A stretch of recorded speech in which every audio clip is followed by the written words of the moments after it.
Mini কিচেনে আজ রান্না করেছি পুঁই শাক দিয়ে মসুরের ডাল। দেখতে যেমন সুন্দর, খেতেও মাশাল্লাহ অনেক সুস্বাদু। এখন পুঁই শাকগুলো কেটে ধুয়ে নিয়েছি এবং মসুরের ডালগুলো ধুয়ে নিয়েছি। এখন চুলায় একটা মিনি প্যান বসিয়ে তেল দিয়ে নিলাম।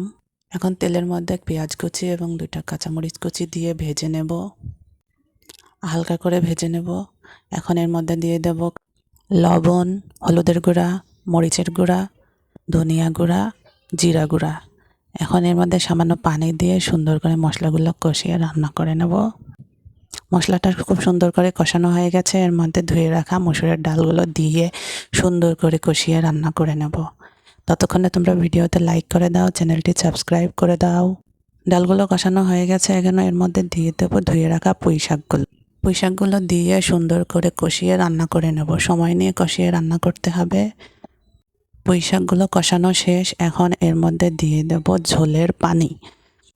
ঝোলের জন্য পরিমাণ মতো পানি দিয়ে ঢেকে রান্না করতে দেব। অপেক্ষা করব সিদ্ধ হওয়া পর্যন্ত। যারা এখনও আমার পেজটি ফলো করনি তারা ফলো দিয়ে দাও।